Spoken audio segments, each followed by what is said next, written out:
Hello, and welcome once again to the Cine-Files, where each week we enter the world of a great film. We explore its themes, the history, the filmmaking, and the influence it has on us today. My name is Steve Morris. I'm a filmmaker and directing instructor in Los Angeles, California. Hello, everyone. My name is John Roca. I'm a voiceover artist and host of numerous shows here in Los Angeles, and also occasionally an actor on camera. There we go. And today we're doing a movie it's just really special to me. Yeah, special to both of us. Yeah, this is Rocky. Yeah. 1976. Mm-hmm. How'd you first come to it? Rocky was something that I saw as a kid. I remember seeing it on TV. My parents did not take me to see this one, but I did see it on TV, and I just was obsessed. Like, I'm one of these guys that is a massive Stallone fan, massive Rocky fan. So for me, it was great to see that film and connect with someone with a character as downtrodden, as against the odds as Rocky was. You know, growing up as a Latino in my life, dealing with the world as it was here in this country at times, and also like not having a lot of money, I identified so powerfully with Rocky. Like we grew up poor, like we didn't have a car for the first 2 years that my parents and I lived together in this country, and so it's just like there was so much about the Rocky story that was the American story, like this idea of overcoming the odds and succeeding and succeeding not in the way you thought, right? Succeeding still though, and it was just such a powerful film, and I remember it affecting me so much so that I would, the sequel. I saw the sequel on TV, and then of course I was old enough to go see 3, 4, all of them. I've seen all of them in the theater, every single one except for the first 2. Yeah, so my parents took me to see it. I was 8 years old. We went down to the Tiburon Playhouse, which is the tiny movie theater down in the kind of the little suburb I grew up in, and this is the first movie I ever cried at. Wow. And that was just I didn't know I could have that experience.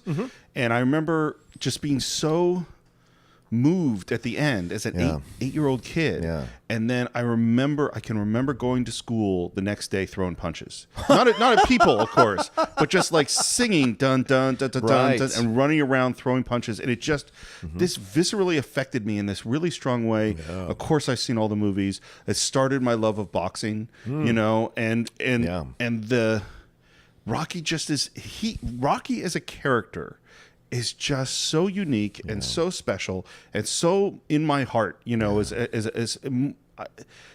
can't think of any other character offhand that just sticks with me as much as Rocky Balboa, the Italian stallion, does. That's amazing. I just love him. That's amazing. You know what? Ironically, my first film I ever cried in was The Champ. That'll make a person cry. Right, the Ricky Schroeder, John Voight remake of the Wallace Berry, Jackie Cooper. I think it's 70. It's right after that, maybe. Right 77, 78, something like that. I remember that. I cried in that too. Yeah. So it's ironic. A boxing movie was the first film that made both of us cry. Well, something that we talked about before we talked about baseball films is that for me, the two sports that make the best movies are baseball and boxing. Absolutely. And it's because boxing in particular reveals so much about character. Right. And Rocky is all about character. Yep.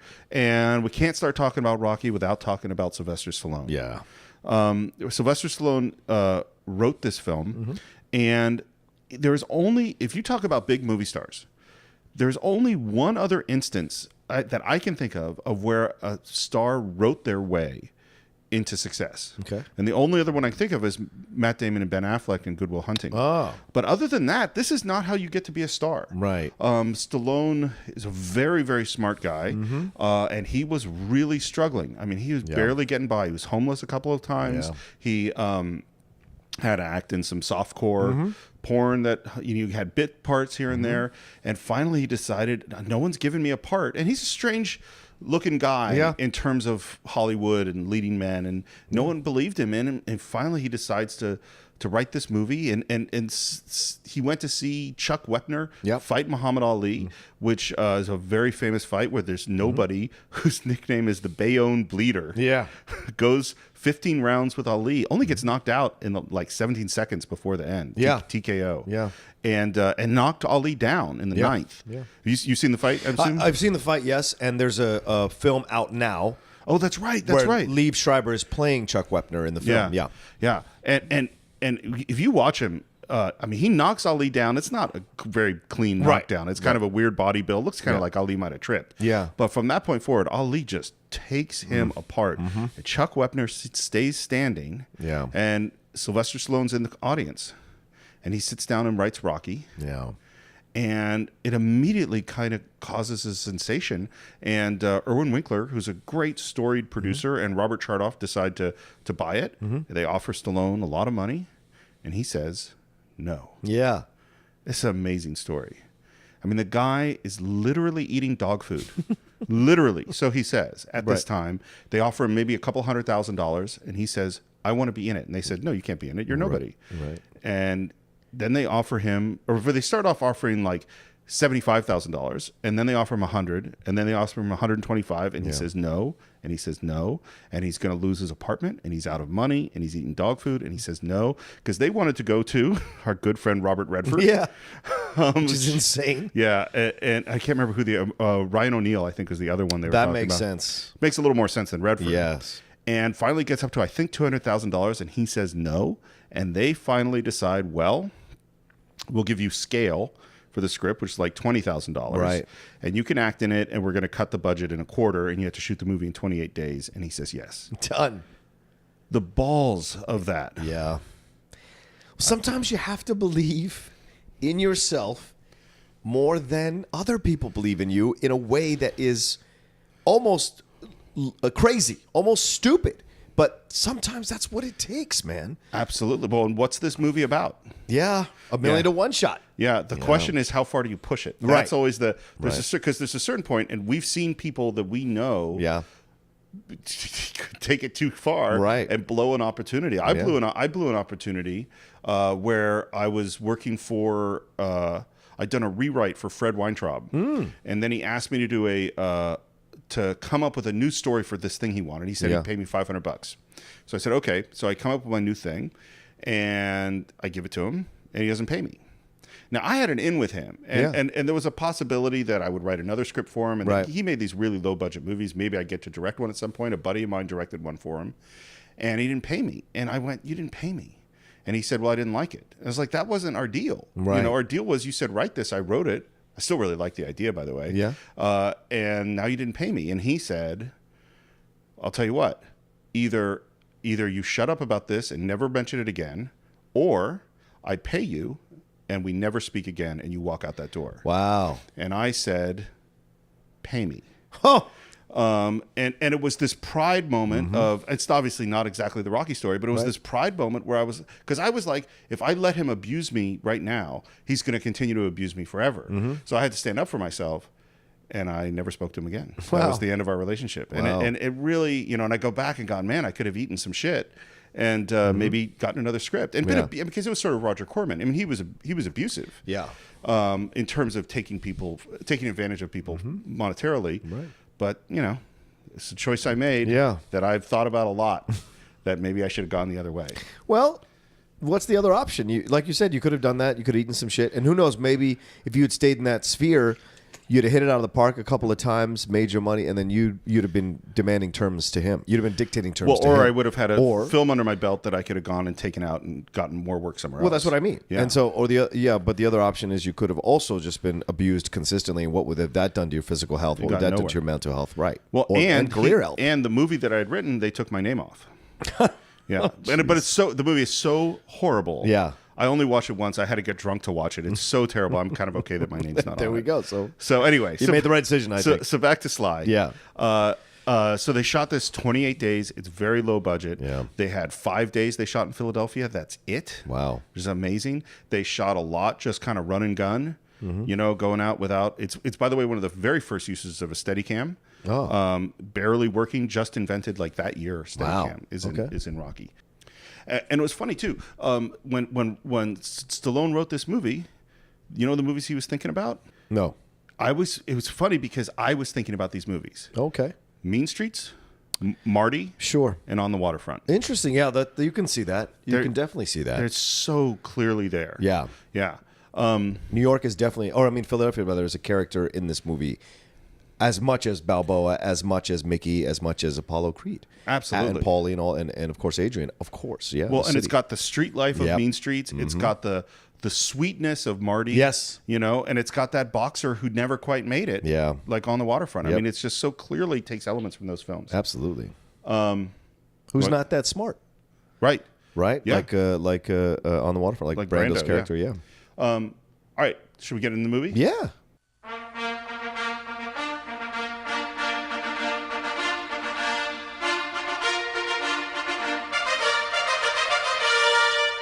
We got to talk about that title. That is the biggest title ever, and we first hear that Rocky theme. Yeah.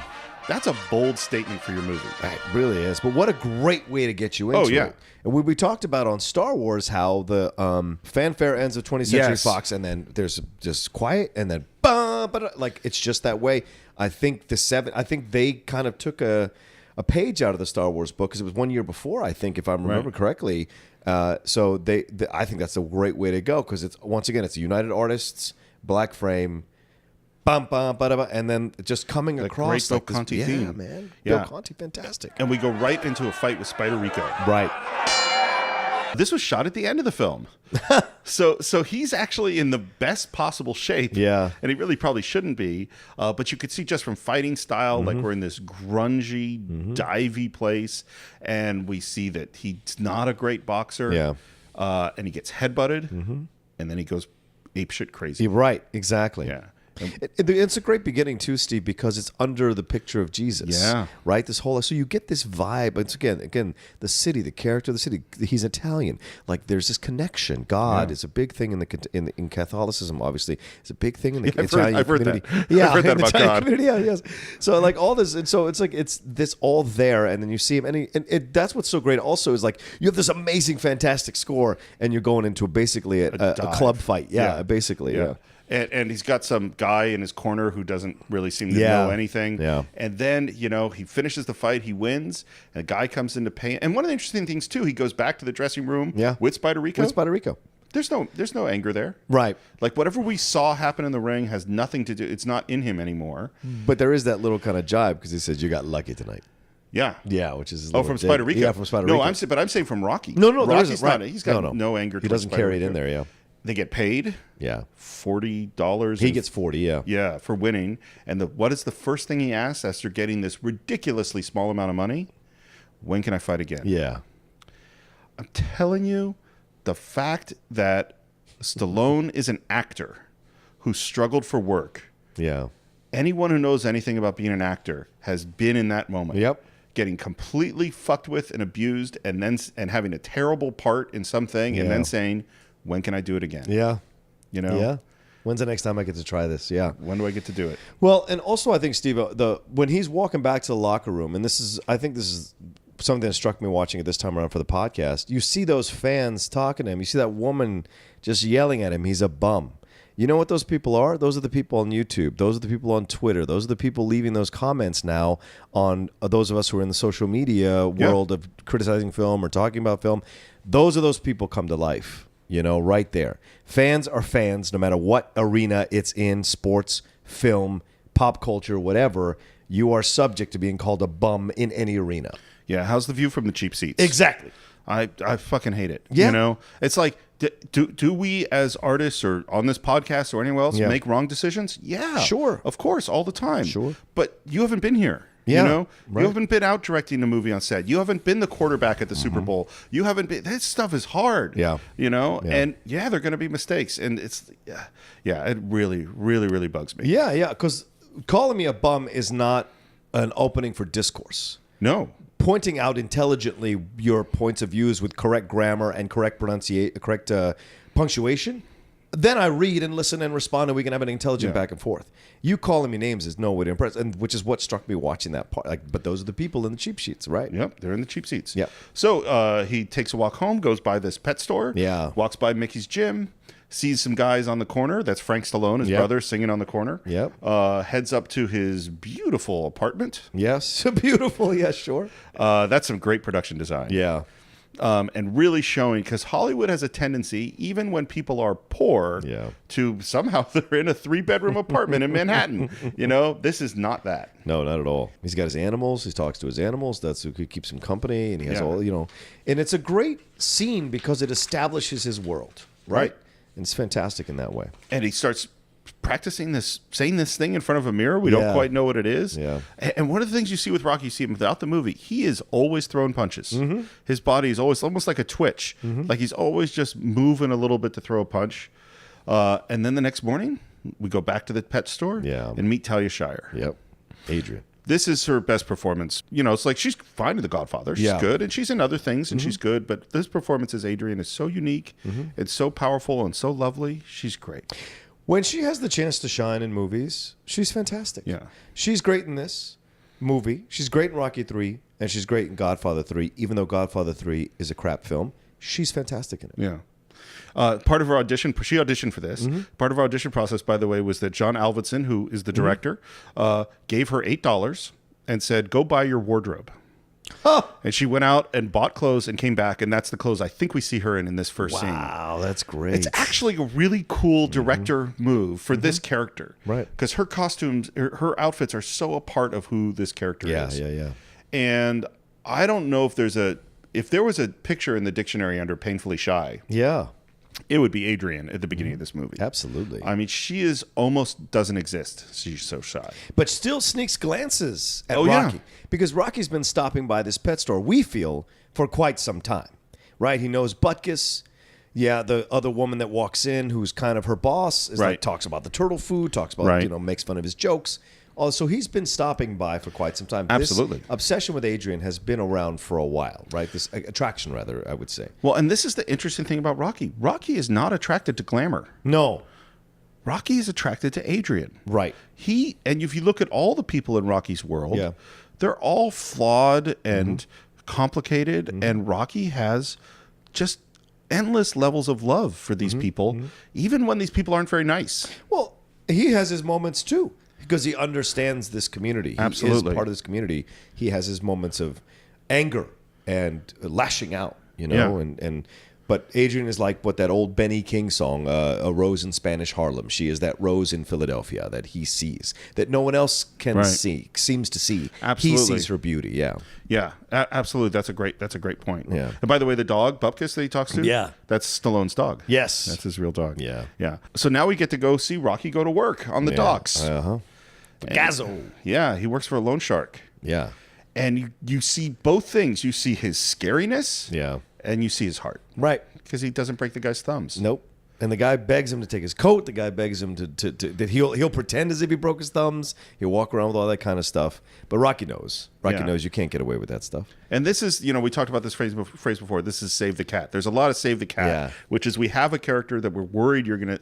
I don't think this is so manipulative in this one. Is that sometimes it's like we have a character we're worried that people are going to think he's a bad guy, so we have him do nice things to see he's a good guy. I don't think that's really what's happening here because Rocky is a nice guy. Yeah, he is. He is just a sweet man. Yeah. Unbelievably sweet. The scene on the dock is the very first thing they filmed.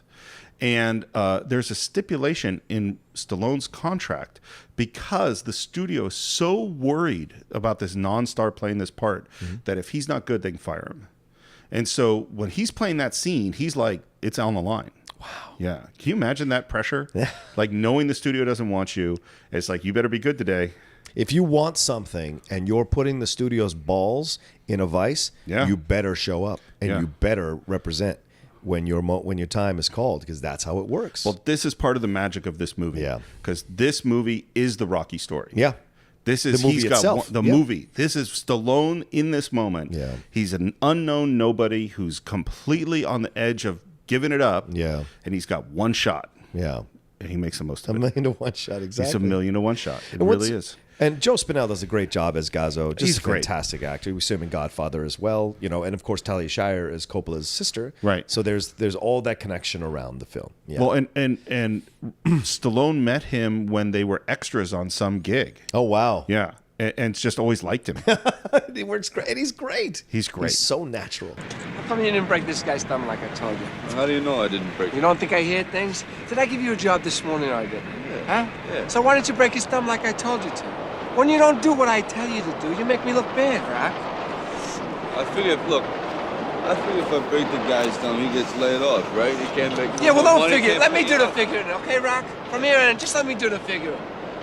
These guys think that we're running some kind of charity or something. They're gonna get a flight. From here on in, do what I tell you to do because it's bad for my reputation. You understand? You got it, Rock? I got it. Hey, how do you spell Del Rio? Look up in a dictionary, Rock. Come on. Hey, I won't let that happen no more about the thumb. Well, and here's a loan shark who is his paying Stallone to break some guy's thumbs. Yeah. He's a really nice guy. He's a decent fellow. There's no bad guys in this movie. Except the driver. The driver's a dick. He's an asshole. He is horrible. Buddy is an asshole. Yeah, he is horrible. And Steve, you brought up something real quick. What's great about him showing the heart here is we understand Rocky is only a leg breaker by default. There's nothing else he can really do. He doesn't seem to want to work a regular job because a regular job won't let him box. Boxing is what he loves. And that's what you talk about. Like he's constantly throwing punches. He constantly throws punches because that's where he feels his power. Yeah. Even shadow punching, he has a visceral connection to boxing that when he's shadow punching, he's in a way reestablishing his own power in his life. And so it's great to watch that. Absolutely. Well, and we're going to watch it in the perfect place because he's about to show up at the gym. Yes. And we're going to meet Burgess Meredith. Yeah. I love him. I adore Burgess Meredith. I adored him. I knew him before because he was the Penguin. Yes. So I grew up watching him in Batman, and it was also right around this time that I discovered the Twilight Zone. Yes. And see those great Burgess Merediths in the Twilight Zone. The book one is one? one of my top 5 episodes of Twilight Zone. Yeah. Because just the twist at the end is like, oh my I think it's called Time Enough at Last. Time Enough at Last, yeah. It is so good, and I really hope that guy can stumble around and find another pair of glasses. I don't think so, bud. That ruins the episode if he does. No, it's so crushing. And Burgess Meredith, he's a guy who acted for 6 decades. Yeah. He was a big Broadway star, Broadway director, acted in tons and tons of theater, is in lots of movies, and he, like this character Mickey, he gives it his all. Yeah. Everything he has goes in. You can just feel it's like he's eating lightning and crapping thunder in this movie. It's just so damn good. Yeah. So Rocky gets to Mickey's gym. He goes to the locker room. That's not his lock. Not anymore. I love that he keeps his combo in his hat. And then Rocky doesn't go talk to anybody. Nope. Grabs fire extinguisher, knocks that lock right off. But unfortunately, they put him in Skid Row. Yeah. They just bagged his stuff. Mikey put his stuff there. But that's what I'm talking about, Steve. He has his moments where he does stuff that is not hero-like. Like him grabbing that fire extinguisher and smashing that lock out. That's someone else's lock. It's someone else's lock. Yeah. Why are you doing that? Well, because it's a break and entering. He snaps. Yes. This is the thing. Exactly he has his moments when he snaps. With the headbutt, and you see there's anger in there. Yeah. And most of the time that anger is just kept in. And then and is I think it's not that the niceness isn't true. No. It's just there's this other thing. Because he's frustrated with his station in life. I think he always feels that there's something bigger for him. And so when people do these things to him, the snap comes out. Well, this is why Rocky is so universal because we all feel that way. Yeah.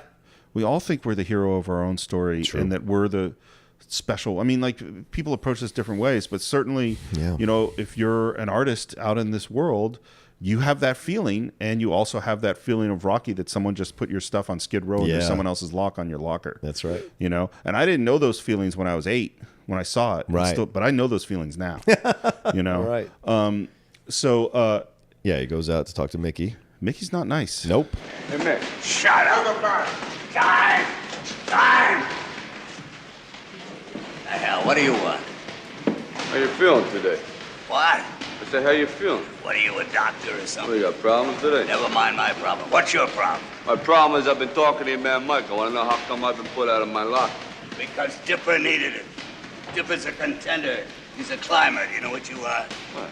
Tomato. Me. Yeah, let's face it. I run a business here, not a goddamn soup kitchen.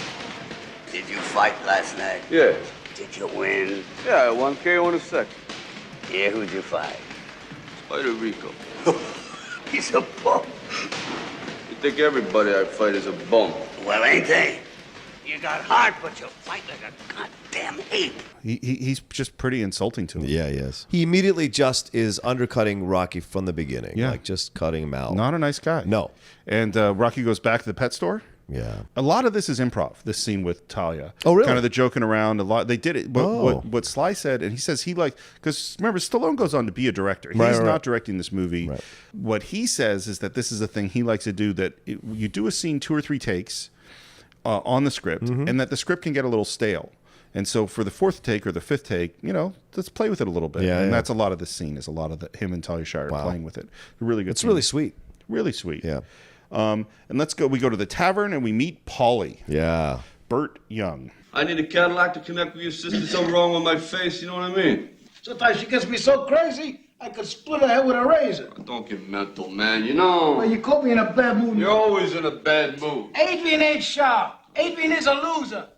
Hey. She's pushing 30 freaking years old, and if she don't watch out, she's gonna end up dying alone. I'm 30 myself. And you're gonna end up dying alone. Hey, I don't see no crowd around you neither. You know I'd like to kill a freaking moron who broke the mirror. That's Come on, let's get out of this state, would you? Come on. This guy. Look at you. Well, there's certain actors. There's certain actors who don't seem like they're acting. Right. They just seem like you're that guy. Mm-hmm. And Burt Young in this role, that's just Burt Young as Paulie. I can't see him any other way. Really? Yeah. Do you remember Back to School? Oh yeah, absolutely. He's so nice in Back to School. He's great in Back to School. Right. But in this role, it just the character he's inhabiting. Yeah. By the way, I have a secret love for Back to School. Me too. We should probably do that on the Cine-Files. That is definitely a guilty pleasure. Yeah, I would happily do that. I mean, when he does the triple Lindy, that is just this is just that greatest. movie. Oh, Yep. okay. But we digress. No. Yeah, Yes. Burt Young's character is complicated Yes. and not nice and sad and But you know those people. Oh, Right? yeah. If you grew up in those kinds of inner cities, you know guys like that. which I did not. Well, I'm just well, my first 9 years was that. So you grew up in that kind of stuff. You know, you meet people like that. You encounter people like that who are very bitter and frustrated with the world, with their life. And whereas Rocky has his flashes, and then he still goes on doing what he's doing. Paulie is a constant ball of unhappiness and disappointment in his life, anger and anger, blaming everyone else for his station in life. It's not his fault; it's everyone else's fault that he is where he is, right? And it's just that he takes out all the time on everyone around him.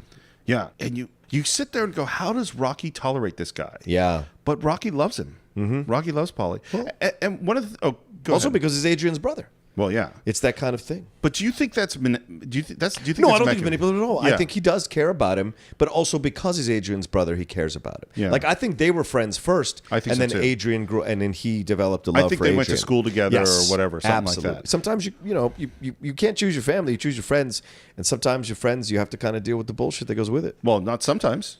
You know. Well, you could always end the friendship. Yeah, sure. But I if mean, you if have you wanna friends, stay- whatever bullshit there's going to Yeah. be, you're going to deal with it. Yeah.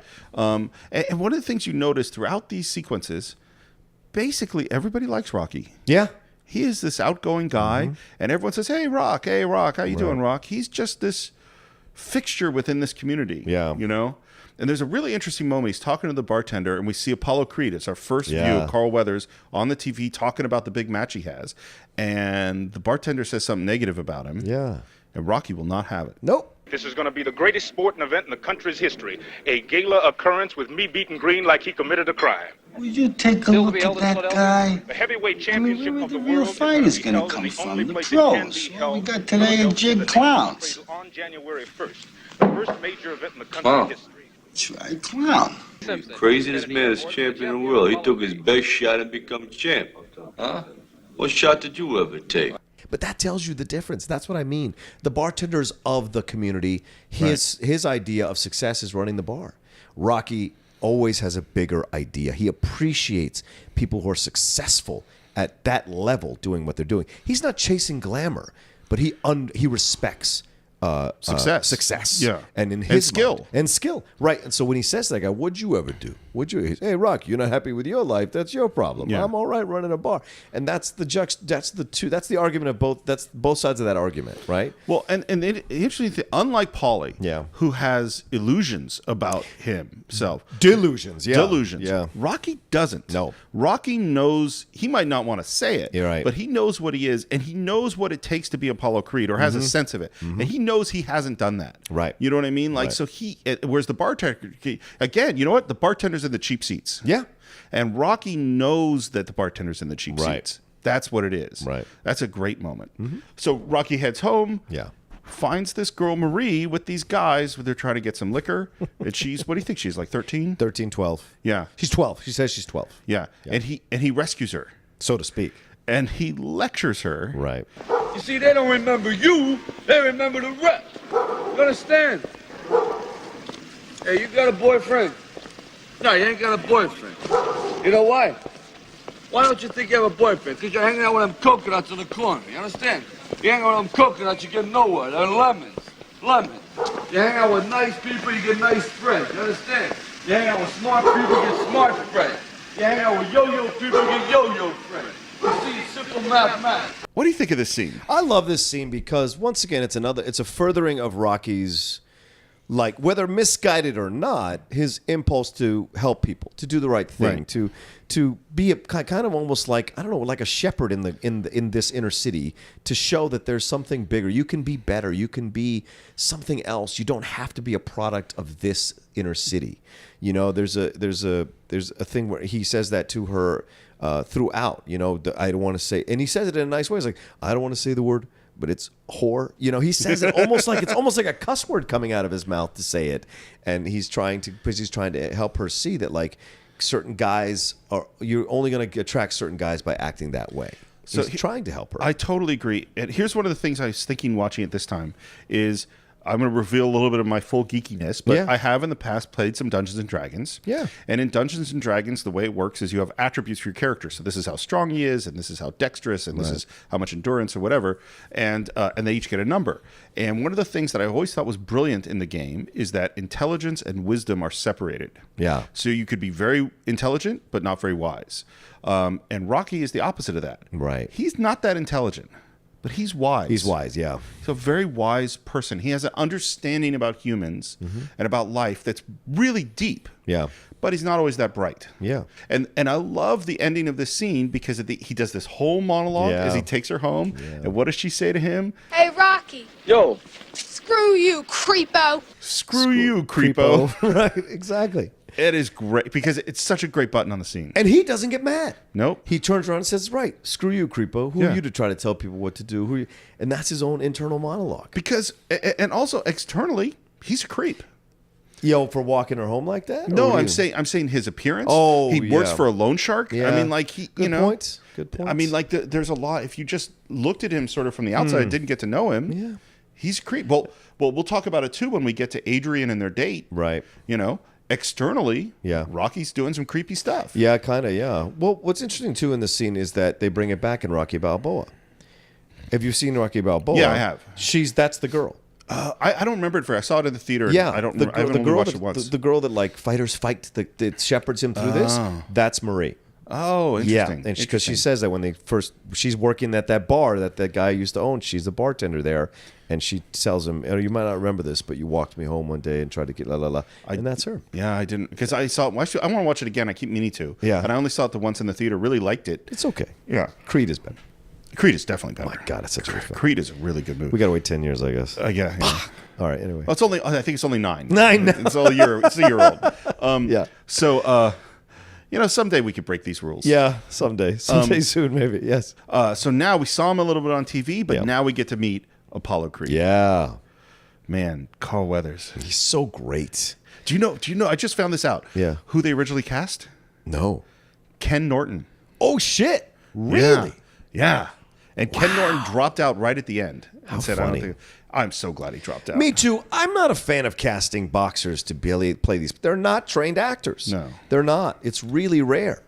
Yeah, I mean, it's like every once in a while an athlete or a Yeah. musician or someone from another world comes along and ends up being a great actor. Yeah. But Carl Weathers, So good. the charisma, because what they're trying to do, they're like, we need our version of Ali. Right. And I got to say, there's few people in the world more charismatic than Muhammad Ali. Yeah. Carl Weathers as Apollo Creed, he pulls something off. He really does, and he's Ali in a different way. He's not Ali, it's a different character, Yeah. but definitely has that charisma. Yeah, you don't see him leading a people like Ali wanted to do. No. You see him like he's very much about his hubris Yeah. as a young black heavyweight champion, you know? Well, and he's such a great character Yeah. because he's clearly running the show. Yes. We always see him in a suit, and he is a Machiavellian genius for the show business of Yep. boxing. Yep. That is what he is. And for every moment, I love him every single moment on screen. Agreed, man. He is great. Agreed. And it was funny. One of the interesting things I was thinking, if you look at all the Rocky villains, with the exception of Clubber Lang, we kind of like them all. Yeah, in the end. I guess Tommy Morrison I don't really like. No, but Tommy But I don't really count that Tom movie. is a young, stupid kid. Like, Yeah. you kind of excuse it a little bit. But yeah, everyone else we really like. Yeah, in the end, in the end, you're going to like him. Drago comes around in the end. Yeah. Even in Rocky Balboa, the Anthony Tony character, Edgar Tony character achieves respect for Rocky. Yep. So yeah, absolutely. Yeah, and this is definitely one where we like him a lot, and we find out that the guy he was supposed to fight can't fight. Yeah. And what are we going to do? And again, it's Apollo who comes up with the idea. Yeah, he does. All I can say is I'm a good promoter. I've promoted fights in every goddamn country in the world, and I've broken my ass over this one. But I don't know what the hell else to do. I do. Without a ranked contender, what this fight is going to need is a novelty. This is the land of opportunity, right? So Apollo Creed on January 1st gives a local underdog fighter an opportunity. A Snow White underdog, and I'm going to put his face on this poster with me. And I'll tell you why. Because I'm sentimental. And a lot of other people in this country are just as sentimental, and there's nothing they'd like better than to see Apollo Creed give a local Philadelphia boy a shot at the greatest title in the world on this country's biggest birthday. Now, that's the way I see it. And that's the way it's gonna be. Apollo, I like it. It's very American. Now, Juergens, it's very smart. By the way, that actor is the promoter. So great. He's really good. It's a Bob Arum type promoter that we see now. As a massive fan of boxing, he's not a Don King promoter. That comes later in Rocky V. But like, this is a Bob Arum type promoter. This is the old school. Yes. Yeah. And his voice, everything about his look is just so perfect. And his offense that he takes in that scene where he's like, all I know is I've promoted boxing in every country in this world. Like, it's so great. So that when Apollo has that twist and proposes it, he respects it so I much. like it. Yeah, Apollo. it's a great idea. Well, what's great in the scene and the great in their relationship is there's no question that Apollo has the power. Yes. But that doesn't diminish his power. No. You know what I mean? Like, they respect each other. Yep. He respects Apollo. And we like these guys. Yep. We're kind of interested in them. So they come up with this crazy idea, and we go back. Rocky has a little bit more with the loan shark. Yeah. Gazzo. Yeah, Gazzo. Nice little scene. And now it's Thanksgiving. Yes. And Paulie has said to Rocky, hey, come on over. And Rocky keeps asking, does your sister know I'm coming? Paulie says, yeah, sure. Right. Paulie, why didn't you tell me you were bringing him here? You look at me, I'm not ready for this. It would make a difference if you were. Look, he's a friend, and now he's taking you out. No, I can't. Well, you're in the kitchen, and I want you out right now. What's interesting about this scene is that Paulie does horrible things in this scene. He does. But without this scene, they don't get together. Right. So this scene accomplishes so much for all three of the characters. Because Absolutely. Rocky's not going to get involved. That's between the brother and sister. That's family. In the Italian community, that's huge. You don't get involved in other people's family. Right. That's their stuff. And Paulie is further promoted as this kind of asshole guy with I don't know, with like he has goals that seem decent but nefarious means. And so he's very complicated morally. Yes. And very, like, he wants them to get together because I think he knows they should be together, and he like wants her out of the house and doesn't, because he says that late, like, she's not going to have anyone. She's going to be an old maid, blah, blah, blah. And so when he throws the turkey out, it's a terrible way to do it. But he's also breaking down Adrian's defenses, her walls that she's put up for herself. So he's breaking them down. Whether he knowingly is doing it or not in an altruistic way, you can debate. But I think the end result is the positive. He's hard to decipher. Mm-hmm. And I think there's a line in Lawrence of Arabia that I always think about, which is, you can't want what you want, but I can't want what I want. Right. And that's a line that's one of those sort of endlessly fascinating an awesome line. And I think Paulie is a great example of, he wants all these things, and then if he makes them happen, he's unhappy. Yes. So there's all these inner battles. He does love his sister. Right. He does want them to be together on some level, but he also can't not be angry and hurtful and all these other things. And by the way, as he's throwing that turkey out, they only had one turkey. They didn't have a lot of budget, so there's a guy who's the turkey catcher out the window. So and by the fifth take, that bird is pretty messed up. And there's this moment, and this happens twice in the film. Yeah. Paulie's so horrible to Adrian that she runs into the bedroom or bathroom, whatever. Yeah. Rocky has this very awkward talking through the door scene, which Sly that plays Paulie great. initiates, because Paulie says, talk to her. You can Talk to her. jokes, make your jokes. Yo, Adrian, it's me, Rocky. Rocky, Listen, I don't know what to say because I ain't never talked to no door before, you know? And it's very, very awkward. And then Adrian comes out. Fully dressed, ready to go. Yeah. Doesn't speak to Polly. He goes, I guess we're going on a date. And this is an amazing transition for her character from that shy, painfully shy person we saw before. It's a great arc that she has. And here's one thing I would tell you, Steve. I was born in Philly, so this thing has a connection for me. And also, I know a few Philly people, and we do with the Fox brothers, Josh Weissman, these kind of people. But this Paulie represents a majority of Philadelphia fans, Philadelphia people. Their reputation in Philadelphia is a very hard city to please. They give you their love begrudgingly, but when they do, they love you to the end as long as you don't betray them. Iverson is one of the most complicated basketball players ever in the history of the NBA. He was embraced by Philadelphia because Philadelphia feels the way he did, which is the underdog, which is the lesser than. We're looked down upon by New York, by Chicago, by LA. We're a city that matters too. And there's that anger that permeates their fandom, and you see that in Paulie. There's an anger that no matter what you give him, he's going to be unhappy. And we see this through the whole series of Rocky, right? In Rocky 3, he has all this money, he has all this access. Right. What's he mad about? You just gave me this stinking watch. You know, he's never happy, no matter what it is, until the last movie, until Balboa. Then you see that he's found some measure of peace as an older man. You know, because he is not a peaceful guy. No. There's a lot of anger inside him. But Rocky and Adrian, they're going to go off to the ice skating rink. Yep. This scene is magical. Beautiful. And what's interesting is so originally there was no ice skating. It was just them talking. Oh. And Alvinson said, no, let's have them doing something. Absolutely. Stallone comes up with the idea that it's ice skating in an outdoor ice skating rink with 500 extras. And what? No. And then the budget gets cut. Thank God. And Alvinson said, well, we're going to have a bit few. It's going to be indoors, or you're going to have a bit fewer extras. And Stallone says, well, how many can you afford? And he says, 1. And that forces Rocky to rewrite the scene, and that's how we create this amazing, lovely, beautiful scene. Yeah. You know how I got started in fighting? Huh? No. Am I talking too loud?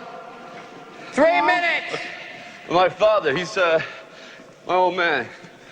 He was never too smart. He says to me, you weren't born with much of a brain, you know, so you better start using your body, right? So I've become a fighter. Oh. You know what I mean? Why you laughing? My mother, she said the opposite thing. What'd she say? What'd she say the opposite? She said you weren't born much of a body, so you better develop your brain. Did she say that? Time! It accomplishes so much, too, because once again, we have this local Philadelphia Zamboni driver, which is great. Right. Great. It gives you color of the city there. And also, Rocky is doing something special. Now, he lies to the guy that she needs to get out and exercise, whatever, but he's doing something special by keeping the rink open for just her. He pays the $10 so he can have 10 minutes with her on the ice.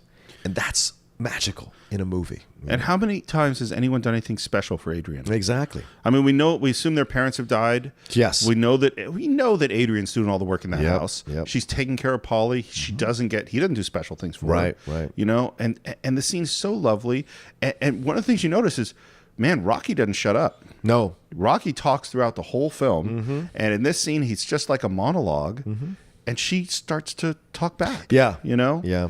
And some of the stuff he says is like the Southpaw, South Jersey, and all this stuff. They're It's dumb just- jokes, but they're sweet. They're sweet, dumb jokes. And the fact that she's gone skates and he's jogging, it's just lovely. And you're right. There are women like this sometimes in these situations. I've seen it, and I'm sure you've seen it too in life, that find themselves in situations where they're being abused by the men they're with, family or otherwise. Absolutely. And they just have such low self-esteem in those moments because that's all they've known their entire lives. And so when someone comes along and wants to bring them out of it, you know, it's magical to watch it happen. Absolutely. I've so many women I've known have had situations where they didn't get the respect that they deserve. They weren't listened to. Yep. And you just sit and listen to them, and you see these people open up. That's like a magical thing, Yeah. you know, when you get to be around someone as they open up to the world. And that's what you get to watch with Adrian. Yeah. And again, you see, and Rocky, I love that he carries the photos with him of his fights. Yeah. You know, which you got to be pictures of him all bloody and beaten up. But this is what's special to him. And again, that sense of reality where he says, you got to be a moron to be a fighter. Yeah. I mean, this is a stupid thing to do. Yeah. And I get, again, because I just keep thinking about it, it's like, you got to be a moron to be an actor. Yeah. You know, it's such a painful, painful job. And, you know, an artist in general, because it's just rejection and rejection and rejection Constantly. and rejection. Yeah. We head back to Rocky's place. You want to come inside? Hey, you want to come inside? No, I gotta go. Hey, come on. Hey, I got some animals. I got these very rare animals inside. Come on. Come on in. No, I gotta go. Talia Shire is great in this sequence. Yes. And Rocky is so cute. And again, this is where it goes to like, if he weren't such a lovely character, this is pretty creepy. Yes, it is. And she doesn't know yet. Right. You know what I mean? And what But she's he never grabs her. No. And brings her into the apartment. Like, she comes in willingly. Yeah. She stays He willing. pressures her. Right, he does pressure her. But he never, like, it's only till that one moment where he confronts her, like, by the door. By the door, yeah. That it feels like, oh, he might be slightly walking that line of abusive. Yeah. But by the end, and all I can say is this has happened, and it's not always negative. Well, there's no so first, the whole scene Yeah. is clearly we know what Rocky wants. Yes. That's not a mystery. It's not to sleep with her, it's to be with her. He loves this her. is the thing. He loves her. He loves her. Right. And that's what saves. That's why I don't have. We Yeah. talked about other films Yeah. where you got kind of go like, oh, Like Blade Runner. Yeah, Blade Runner was definitely one where he's like, and particularly with modern eyes. Yes. But this one is like, look, Rocky loves her. Yeah. And these are people who are doing what they're doing. And by the way, I don't expect people to be perfect in movies. Right. People do these things. Yeah. You know, and so I think where I tend to have the objection is where the director doesn't care. Right. You know what I mean? We want consequences. They may not be perfect, but we want consequences. No, that's not what I mean either, because sometimes in life we don't have consequences. I know, but I'm not watching a movie to see someone escape. I mean, someone get away with it with no consequence.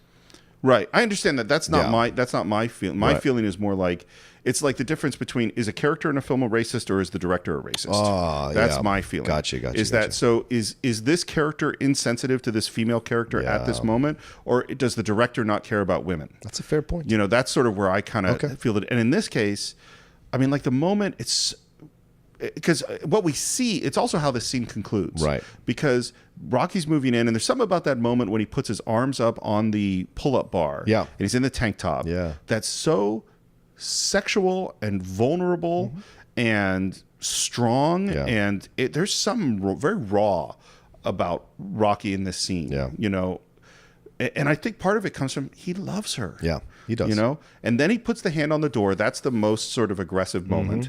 But then those first, you know, I'm going to kiss you. Yeah. You don't have to kiss me back. Talia Shire's performance in this moment is amazing. Yeah.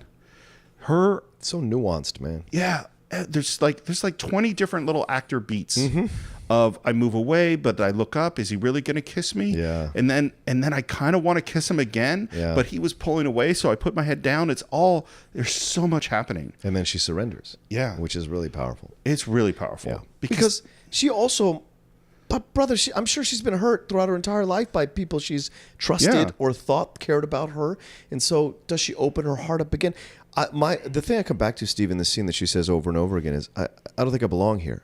Yeah. She says that over and over. I don't think I belong here. And that's a really powerful thing for her to say, because it could be interpreted two different ways. One, I don't belong here because I don't deserve this kind of treatment, like this kind of love and affection. Or I don't belong here because I'm uncomfortable. I'm not used to this. I'm not ready to put my walls down. You know, those kinds of things. So it can be interpreted any way. Well, and you know, we talked about the art department in Rocky's apartment. Yeah. This is a very male, Yes. poor, dirty, Yes. not welcoming place. Right. You know, I mean, the coat's hanging on like a bayonet, and you Yeah. know, it's like this is, and when he comes sit on the couch. Yeah. It's fine. It's not, you know, It's newspapers and stuff. Yeah. I mean, it is a gross room. It is. Okay. We don't know exactly what happens, but Yep. they go to the floor. Sure. Next day, Rock goes back to Mickey. Yes. There's a message for him. Creed wants sparring partners. Right. And then there's this moment where Rocky repeats, "Oh, I think Creed wants sparring partners." Yeah. And Mickey says, "That's what I said, you dumb dago." Yeah. I think that's Burgess Meredith's idea. Oh, to say that to him? Yeah. Well, in this exchange. Wow. And it's so powerful. It really is. They're probably looking for sparring partners for Creed, you know? I I said that before, you dumb dago. You know, I've been coming in for 6 years, and 6 years you've been sticking it to me. I want to know how come. You don't want to know. Yeah, I want to know how come. You want to know? I want to know how. Okay, I'm going to tell you. Because you had the talent to become a good fighter. And instead of that, you became a leg breaker. Some cheap, second-rate loan shark. It's a living? It's a waste of life. It's a waste of life. And that's the Brando part. You could have been a contender. You could have been somebody. But you didn't apply yourself the way you should have. You didn't. You had heart. And he even compliments him. He says, you had a heart. You have heart. Yeah. But you couldn't fight the way you're supposed to fight. You didn't focus to train yourself to fight the way you're supposed to fight. You didn't want it enough. And that's such a great, because we've been following Rocky's story as the protagonist in this story up to and believing him and being on his side and seeing the way make it. And then this moment we realize, wait, there's more here. There's more history here than we thought. There's more, like Mickey does care about him, but he's just tired of keeping him afloat with a half-ass effort from Rocky. And that is him calling him out. Well, and he's watched him for 10 years. Yes. So for 10 years, you watch a guy, particularly a boxer, not put it in. Yeah, eventually you put his stuff on Skid Row. Right. Because you got other stuff to do. Yeah. You know, it's funny now being a guy in my late 40s looking at this, because I have a lot of those this is how I blew it moments in the past. Okay. You know, and so now I look at that, Rocky who was past his moment and what that feels like. And I didn't understand that when I was 8. Right. But I understand it now, I fucking get it now. Yeah. Yeah. So Rocky heads to Creed's heads to the promoter's office. Right. This is where the plot of the movie happens, and we're almost an hour in. Yeah. You don't understand me, Rocky. My proposition's this. Would you be interested in fighting Apollo Creed for the World Heavyweight Championship? No. And I love, in the original script, the promoter said, "Do you want to fight the champ?" And Rocky says, "Yes." Oh, wow. The no is a rewrite. Oh, That's thank a God. great rewrite. It is. It's so important. Well, it goes back to what you said earlier, Steve, right? He knows who he is. Yeah. He knows his level of expertise. And he says that. He goes, I'm a ham and egger. The champ he's so good. I won't give you a good fight. He knows. Yeah. Any other boxer would jump at the opportunity for the exposure, regardless of what would happen in the fight.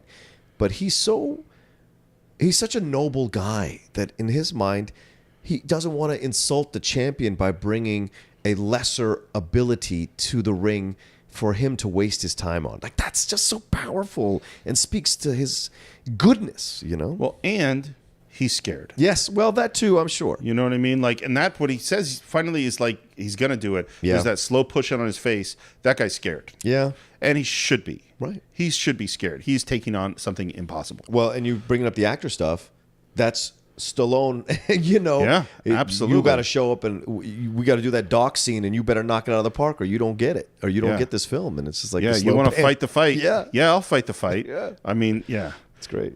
We see the announcement on TV and Rocky's back home with Talia and immediately we see Paulie's jealousy. Yes. Paulie's got a problem with this. And trying to angle into helping to get a job with him. Yeah, of course. Yeah. Yeah, Paulie, was there even a moment where Paulie said, "Congratulations, Rock"? No, there isn't. Yeah. No. And you know what? And I'm sure you've had this when you have friends that have a success. Yeah. I always say congratulations, but that other voice is in my head. It says, why them? Wow, really? Don't you? You don't have that? No. Oh, I do. Really? Yeah. Wow. I do. Yeah. It's Okay. it's not the best side of me. No, well, But everyone's got their thing. Yeah. Yeah. I mean, if someone's clearly lesser talented or lesser ability, then I say yeah. Yeah, but why? I think everyone. That's everyone. Really? No, I don't think everyone's less talented than me. Well, the press conference scene is interesting too because they kind of turn him into a show pony. Yeah, a little bit. And he fights back. He's just, who are you pushing, man? Like, that's a great, and the fact they left that into the press conference, they left that on the, like, I think that's a great character choice. Well, and there's this great moment. Paulie says, oh, they made fun of you. And he says, oh, that didn't bother me. Then we go outside and he's saying goodbye to Adrian. And then at the last minute, he almost walks away and doesn't say it. Yeah. And then he says, Hey. I said that stuff on TV didn't bother me none. Yeah? It did. that's a great moment. Mm-hmm. And by the way, that's a sign of a good relationship. Yes. You know? You got to surrender your vulnerabilities. Yeah. Some people can take it and some people can't. Yeah. His decision to reveal that part of himself, that's really important. And when he calls her over for the kiss is a sweet moment too. He says, Yeah. hey. And she walks over and kisses him because that's man to the woman thing. Sweet It's love awesome. story. Yeah, I love it. It's a lovely. They have a great relationship. So the loan shark wants to help out, give him some money. He's a very nice loan shark. Yeah, gives him $500 for his training. Yeah. Rocky goes home. Yeah, Mickey walks up those stairs. yeah, man. This for me, this is the scene of the movie. Yeah, This is it. This scene is, it's unbelievable. It's so powerful. It's so painful. it's sad. It's sad. And you see Mickey making this speech. You know he rehearsed in his head. Yeah. Ah, Rocky Marciano. You know, you kind of remind me of The Rock. Do you know that? You really think so? That's right. You move like him, and you got heart like he did. Yeah, I got heart, but I ain't got no locker, do I, Mick? And you see that Rocky doesn't want him there and is filled. You see all the anger, but he can't quite kick him out. So what he keeps doing is avoiding him. Yeah. And you see Mickey and Burgess Meredith's performance start to spin and start to get less connected. And it starts to get really sad. Yeah. Really sad. And you see all the pain. You see all Mickey's pain in this moment. The thing that's amazing about this scene too, Steve, is that both sides are legitimate. Absolutely. And both sides are not legitimate. That's what's great about this. Well, their feelings are all legitimate. Right. But Mickey's approach, instead of going to him man to man and being like, hey, I'm sorry for what I said to you. I'm sorry about the locker room thing. This is a great opportunity. I'd like a chance to train you. You know where I'm at. Let me know. He comes in and tries to soft shoe him with the whole like, oh, you kind of remind me of Rocky Marciano. He says all this real trying to be sweet bullshit because he does not have any other like tactic to use, right? He's not that knowledgeable of a man about emotions. Rocky is a sensitive guy.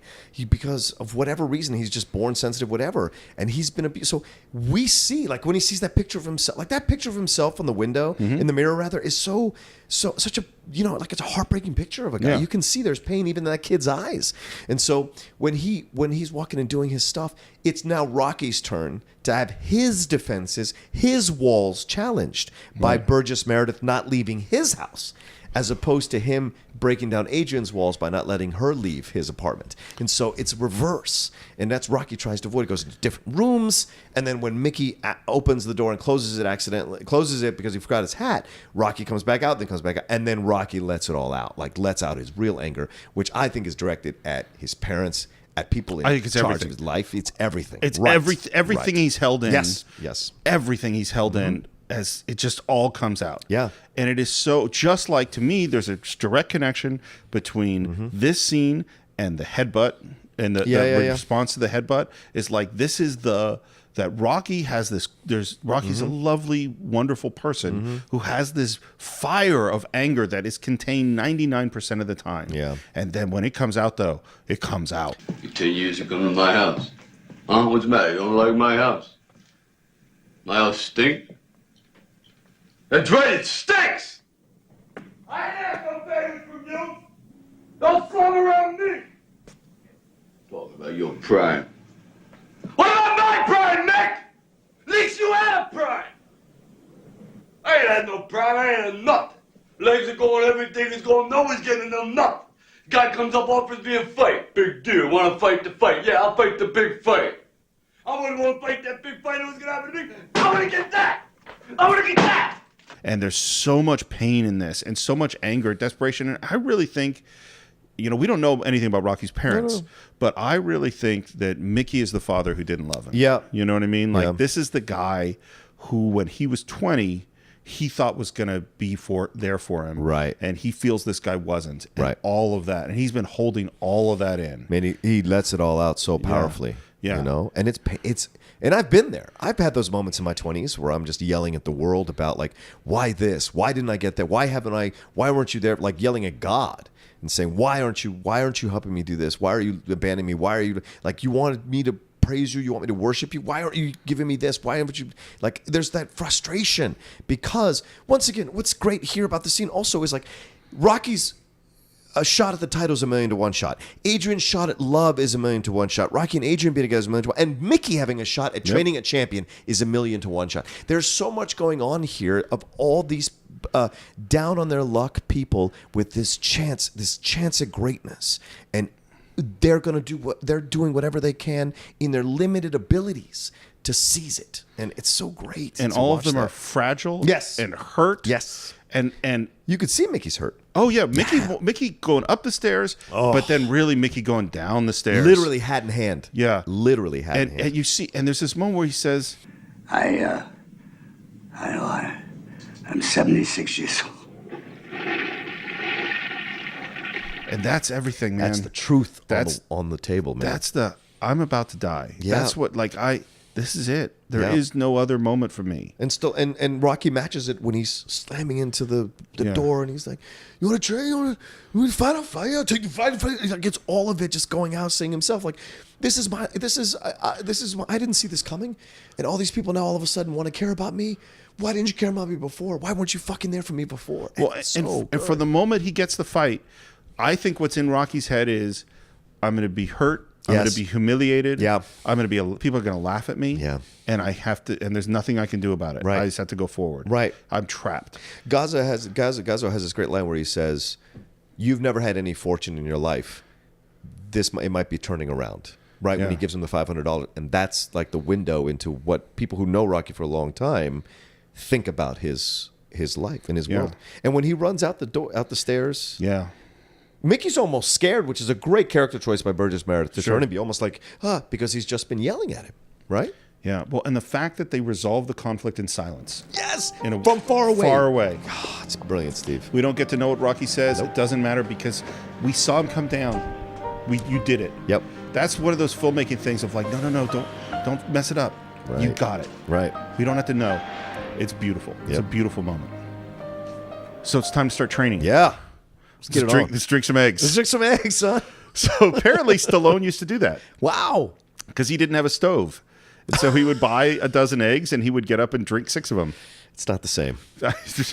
Cooking the eggs is so much better. I just can't that is one of the nastiest moments in film. Agreed. Yeah, it just seems so horrible. Yeah. I don't know how many takes they did, but it seems awful. It does. And then we have his first run, and it is a cold, lonely run. Yeah.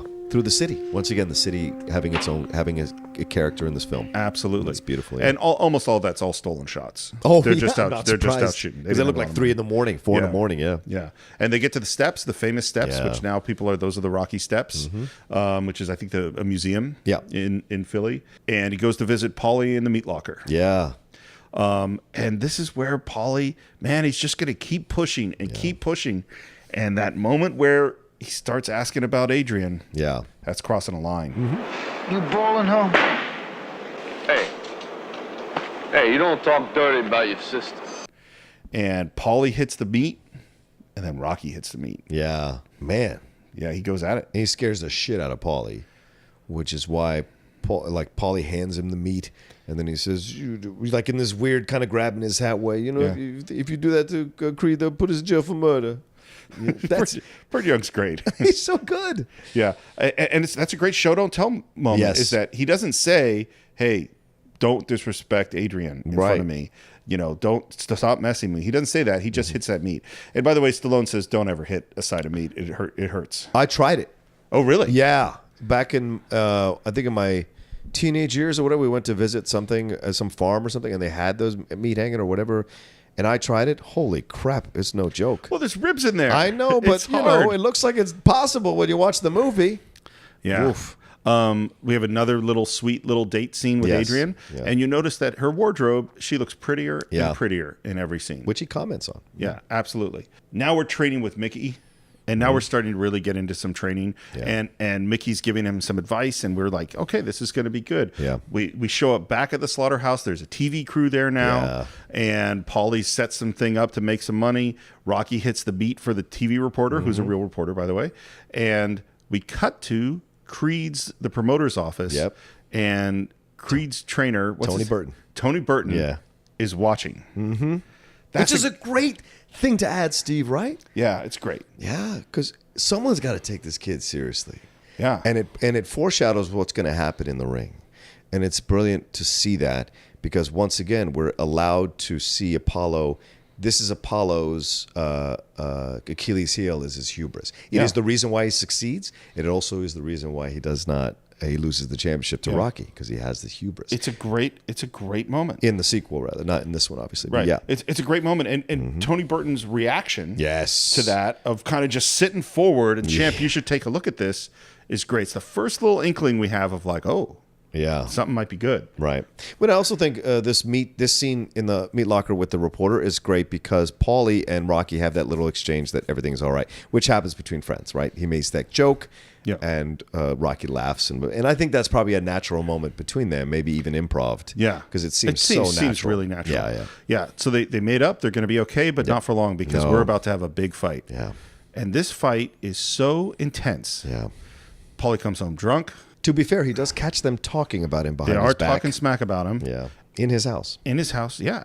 I'm not saying Paulie doesn't have a reason to be angry. I know. He definitely has a reason to be angry. Right. I mean, it's a hard thing because Rocky's right about Paulie. Right. And he wigs out and freaks out and calls Adrian a loser. In addition to swinging the baseball bat. Yeah. Which is scary. Yes. Screams at Adrian, calling her a loser. And man, again, Talia Shire, her explosion back at him is amazing. With Gazzo? Woo! That's what I think of Gazzo! Now you're a big shot fighter on the way up. You don't even throw a crumb to your friend Paulie. When I go and get your meat every morning, you forgot that night I even give you my sister too. I can't say that! I'm a pig. A pig gets you the best. Like a loser. I don't get married because of you. You can't live by yourself. I put you two together and you forget. You owe me. You owe me! Why do I owe you? You're supposed to be good to me. Why do I owe you, Paulie? Why do I owe you? I treat you good. I cook for you. I clean for you. I pick up your dirty clothes. I take care of you, Paulie. I don't owe you nothing. And you made me feel like a loser.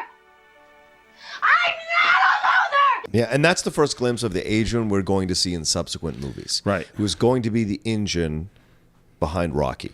Right, and her or with Rocky, and when she unleashes on him and throws Paulie down, and because most drunks, when they're lashing out from pain and hurt and anger. Absolutely. And so when you confront them with their pain and hurt and anger, the walls are already down, so the vulnerability kicks in and the tears come, and that's what happens in that moment. Like Paulie is confronted with his losership. Like he's a loser. He's legitimately a loser, actually, which is why he calls everybody else a loser, because he knows he is, and he wants everyone else to match him to be where he's at, and he's trying to create that with Adrian, and Adrian fights back. Well, so he's confronted with Adrian's emotional power and higher ground. You know, she has the moral. She lays out the argument. She's like, no, this is what it is, and she's absolutely right. Yes. And then he gets confronted with Rocky's physical power. Well, because he accuses her of losing her virginity to Rocky. He says that to her. You're broken. You lost your virginity. And that's too far for Rocky. And the whimper that he gives. And Adrian has fled into the room. Yes. And again, Rocky doesn't hit him. Right. Rocky just, once he's intimidated him, that's enough. Because Rocky doesn't want to hurt Paulie. No, he doesn't. No. Because he knows he can. Of course, yeah. In a way that Paulie doesn't even understand. No. And when Paulie says in that whimpering voice, I can't haul meat no more. That's... as powerful as Mickey's I'm 76 years old and blah, blah, blah. Because that's people talking about their station in life in this inner city, and they're just fucking broken, man. Yeah. And it's so great. Yeah. And again, like with the turkey scene, Adrian's ready to go. Yep. You want a roommate? Boom. That's how you move in. Yeah. Absolutely. Yeah. And it's just like, this is it, and we're moving forward. Now we go into what I think is the first training montage. Yeah.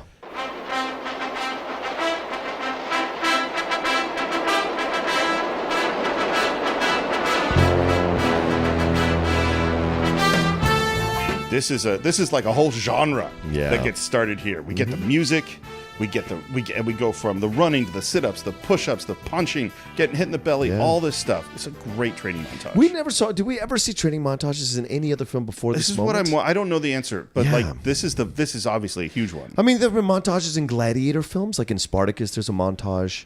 But it's not a montage. That's not necessarily a montage, but it's like scenes of them training to become better gladiators. In filmic terms, that's a montage. Right, I guess. I mean, yeah, but there's never been one person. Yeah.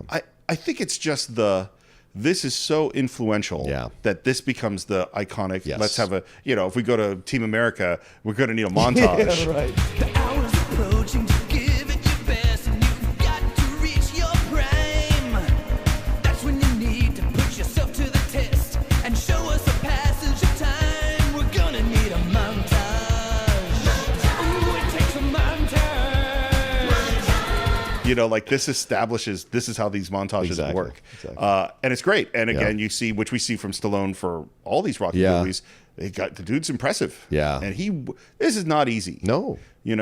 And I don't know that there's movies where actors put this much physical discipline. Maybe Bruce Lee. We've talked about Bruce Lee. That's the other one. Yeah. Up to this point. After this point, we're going to get Arnold and we're going to get all sorts of actors. Right, but I think we have De Niro in 80 with Raging Bull where he really puts that time into to fight like LaMotta. Yeah, so there are certain actors that are able, that do this. Yeah. Yeah. But that's 4 years later. Yeah. And the montage ends with running up those steps. Yeah. And raising his hands in the air. And this is just an iconic movie moment. It's fantastic. And that gets us to the fight. Yeah. It's the night before the fight.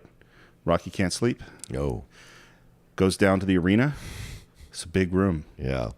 Big room. And the intimidation of being in that space and standing in the middle of that ring and looking up at those big, huge banners. Yeah. Rocky could be in trouble. Yeah, and it reminds me a lot of Hoosiers, where they walk into the big thing at the end, and he measures out the basket, right? But he doesn't have a Gene Hackman to show him that he went by himself. And the promoter comes in, and they have that. By the way, the promoter coming in off frame, right in front of the camera, is perfect. It's just so good. And having that back and forth with Rocky, which once again reaffirms the fact that he's just a show pony in most people's eyes. He said, I'm sure you'll give us a good show. Because it doesn't matter that his trunks don't match what he's actually going to be wearing in the fight. Which, by the way, that came because the person who did the banner got the trunks wrong. Oh, is that for real? It was an actual mistake. And so they didn't want to pay for another one. So they just used it. That's great. Yeah. Oh, it's great. Yeah, goes back home and has this wonderful, sweet conversation with Adrian. Can't do it. What? I can't beat him. Apollo? Yeah. I've been out there walking around, thinking. I mean, who am I kidding? I ain't even in the guys' league. What are we gonna do? Dude, I have had that conversation with women I've dated at certain times in my life when really important things are about to happen. And and even with the Schmodown to a degree, and I know it's just a movie trivia competition. No, but you take it really seriously, I really and you do. work really hard for it. Yeah, and there are nights before I was going to fight Dan, there were nights before I was going to fight Dan where I was like, I'm not going to be able to do it. I'm not going to be able to win. There's no way I can win. But for whatever reason, I was in a better place the day of the fight, and I won. But when I lost to Riley, I just could not snap out of that funk. Sometimes as a competitor, you're in that funk, and you just don't think you're going to be able to show up on the day of. And so I understand that moment so much. This is the weird thing about being in the zone, is that when you're in the zone, it's so obvious how to do everything. Everything works. Right. And when you're not in the zone, you can't figure out how you got in the zone in the first place. Right. Like, how do I remember that feeling of being it for whatever it is you're doing. Yeah. Whether it's a work thing, an artistic thing, a physical thing, whatever it is that you go, I remember what that was. Okay, just go back to feeling like that. And you cannot do it. You can't manufacture it. No, it just happens. Well, I mean, this is why Zen practice and meditation, this is why athletes have rituals. This is why actors have rituals and musicians play scales right before whatever you do. Yeah. Because and I know this, it's a really funny thing because I spent so much time on martial arts mats, is when I sit down and I kneel on a mat, something changes. My breathing changes, something changes because I've just done it so much. When I used to do yoga, they would say, breathe deeply. And I'm kneeling in yoga. I would feel that martialness come on me. Right. And I'm like, no, dude, this is not that place. Right. Like, you're in a different, but my body just was kind of going, okay, we're going to be sparring. We're going to do something else now. One of the things I really love in this scene is that Rocky says, you know, I don't think I can't beat him. Right. And Adrian says, what are we going to do? Yeah. What are we going to do? That we is, man, that's a powerful we. Every man wants to hear that we from his woman. Yeah. Every man. From his, well, I don't want to say his woman in a possessive way. I mean that in the woman that he's chosen to spend his life with and who's by his side. You want that woman who's going to fight with you in those moments and pick you up and understand you're not a loser for feeling this way. You're not a loser for being vulnerable in this moment. I'm with you.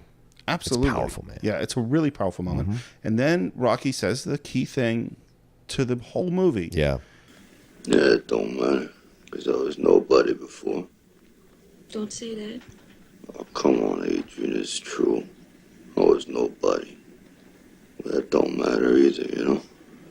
Because I was thinking, it really don't matter if I lose this fight. It really don't matter if this guy opens my head either. Because all I want to do is go the distance. Nobody's ever gone the distance with Creed. And if I can go that distance, you see, and that bell rings and I'm still standing, I'm going to know for the first time in my life, you see, that I weren't just another bum from the neighborhood. That's all you want. That's all I wanted to do with Dan. I just wanted to go the distance. Yeah. I just wanted to make it to the 5th round. When I was making the assistants, the thing I kept thinking is, I got to leave it all on the court.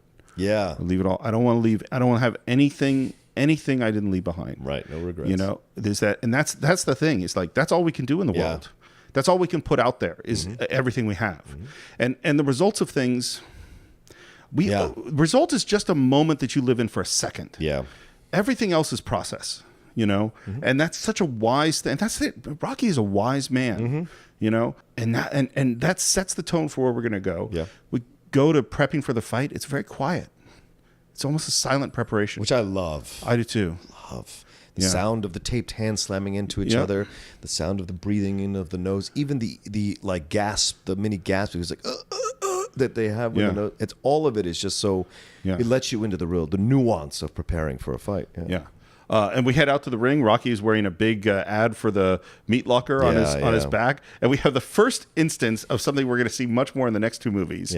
Of a little joking between Mickey and Rocky. Yeah, and they are a great comic thing. Hey, what the hell is that? I trained you to be a fighter and not a billboard. I'm doing it for a friend. What do you get out of it? Paulie gets $3,000, I get the rope. Shrewd. Right. But it's also great, Steve, is that we have that little moment between him and Adrian in the locker room, and Adrian is wearing the red hat, which becomes iconic. Right. And she's wearing this all black, like she is, once again, as you said, progressively more and more attractive, more and more powerful, confident in her outfit choices. Right. It's a very strong black pantsuit that she's wearing with a great bright red hat, and they have the back and forth. Then he goes because he has her with him. She can't watch him, but she's with him walking to the ring. Yeah. And you're right. They have the joking stuff and whatever, and then Apollo shows up. Lord Almighty. What an entrance. It's such a great entrance. It's kind of boxing as wrestling at that point. Yeah, absolutely. Yeah, it is a big, huge theatrical entrance. He comes in. They had essentially no extras for this fight. They had about 30 people. Wow. Yeah, 30, 40 people. They're not in that big arena. They had that for one shot. Yeah. They're in the really small space. And then they intercut with footage from Madison Square Garden. Yeah. From, I think it's the Ollie Frazier fight. Oh, yeah, okay. Yeah, that's what that footage is from. That makes sense. It doesn't really match, but we don't really care. Who cares? It doesn't matter. You have Joe Frazier come in, which is so awesome. Yeah. Smoking Joe. I find it weird. That one throws me out of the movie a little bit. Yeah. Why? That happens all the time in boxing. I know it does, but it's a real person from the real world coming into the boxing Oh, world. shit. To me, it adds more legitimacy to the movie.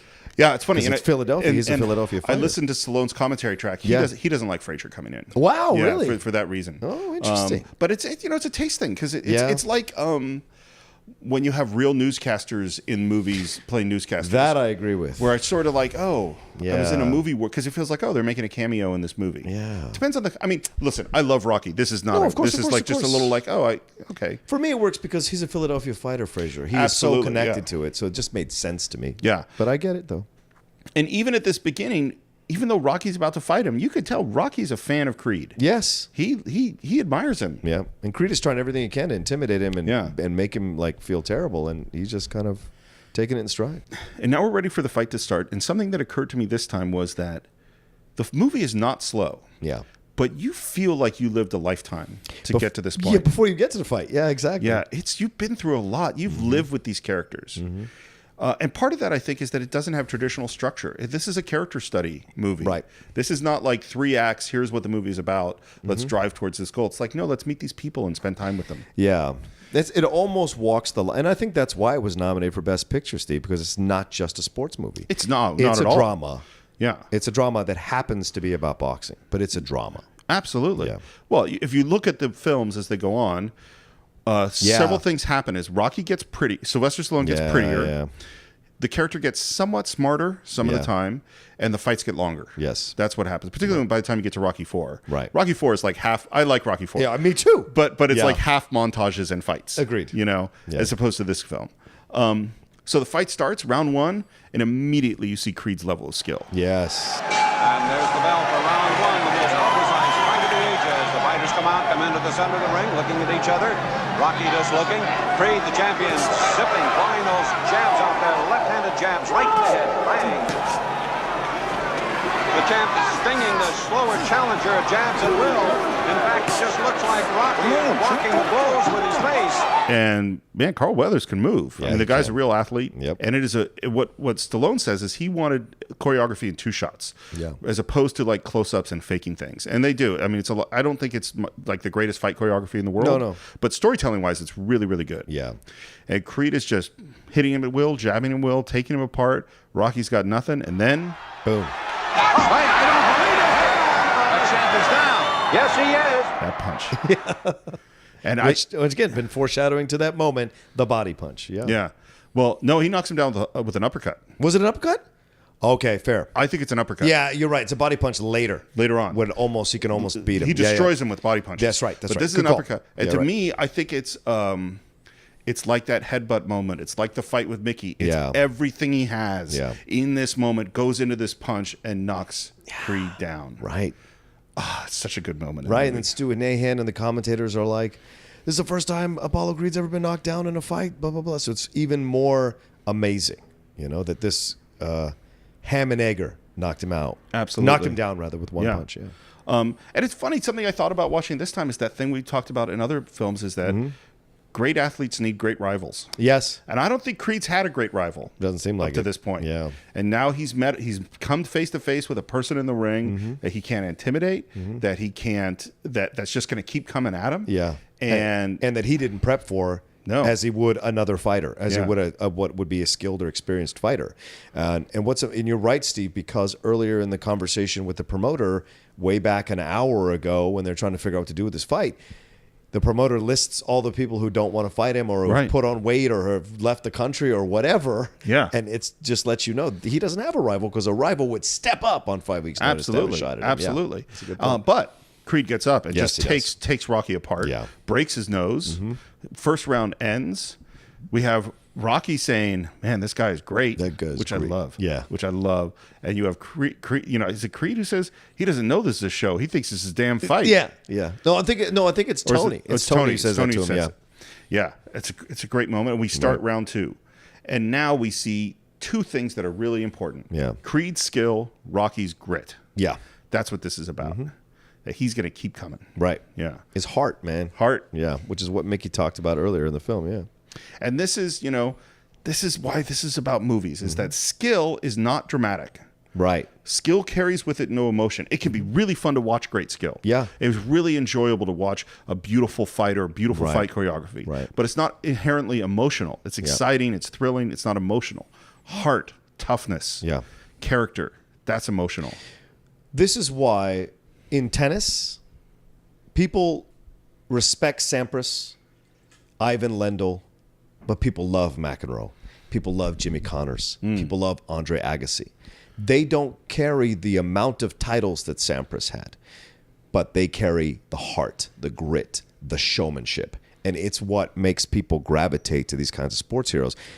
This great technique that is level all the time you respect it, but it doesn't carry the same kind of power as the personality with the fight. You know, I mean, we're drawn to drama. Yes, you know, for a reason. Yep. You wouldn't go to see a machine play tennis, right? You know, even if it played tennis perfectly. Yeah, exactly. Because it's the reaching for the ball. It's the doing the impossible. It's the coming back from an impossible, you know. Yeah, deficit or situation or drop shot or whatever. Yeah, exactly. It's the human factor. Yeah. That's what excites us about sports, and that's what's exciting us in this movie. Yeah. We skip a whole bunch of rounds. Yeah, it's really funny. You're right, Steve. This fight is like 10, 15 minutes long. Short. It's not that long.